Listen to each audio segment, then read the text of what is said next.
Gabi ng Misteryo.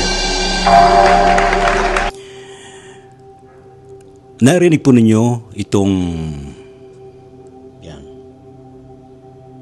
Ito'y Om chant or mantra.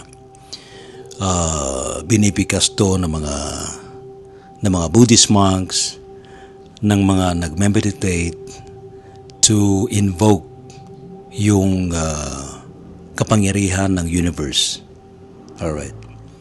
Itong sunod na ito, yan. Isa rin to sa popular na mantra na chinachant ng mga Buddhist monks, yung Om Mani Padme Hum. Susubukin natin na himayin ano nga ba itong powerful mantras na ito at saan nga ba ito nagsimula at of course isama rin natin sa ating talakayan tonight ang tungkol sa mga holy prayer na ginagamit ng mga Kristiyano ng mga simbahan, yung the Lord's Prayer, yung iba pa, yung mga Latin prayers na ginagamit ng mga pari sa kanilang pagmimisa. Gabi ng Misteryo.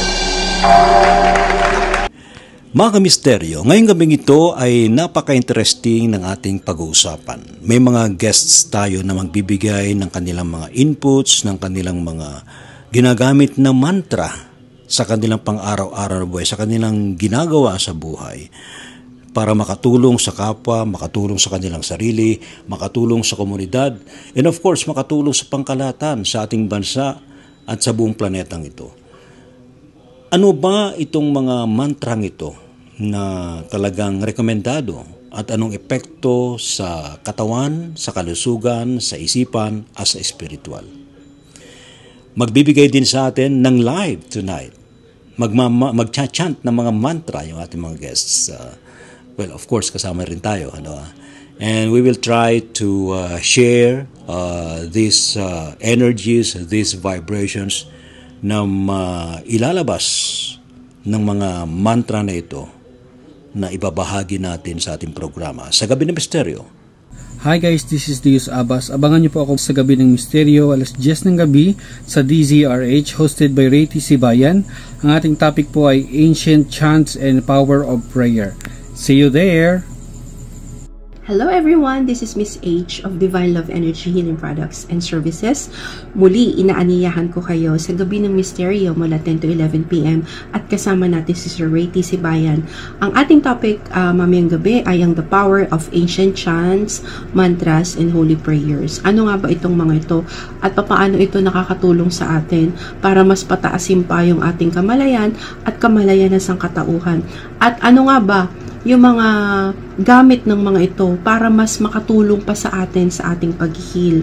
So kung meron kayong mga katanungan, please feel free to ask at pag-uusapan natin ito mamayang gabi sa Gabi ng Misteryo. Kasama natin si Sir Ray T. Sibayan sa DZRH. Hello mga kamisteryo. Ako nga pala si Marie Chris ng Voiceless Whispers.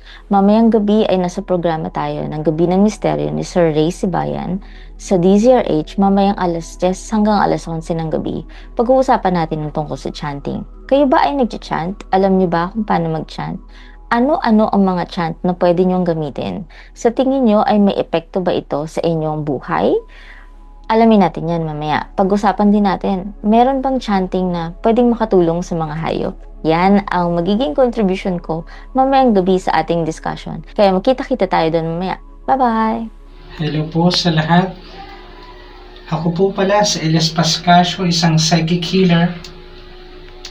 Iniibitahan ko po kayo na manood ng Gabi ng Misteryo ni Brother Ray T. Sibayan ngayong Sabado 10 to 11 p.m. Ating pag-uusapan ay part pa rin po ng Ascension, ang pag-raise po ng ating vibration. Ano po ba ang mga paraan dito? Isa po rito ay ang mga chanting or mantra. Gaano po ito kahalaga? Pag-usapan po natin yan. See you po. Huwag po ninyong kalilimutan, 10 to 11 p.m. sa DZRH. Walang absent, ha? See you. Gabi ng Misteryo.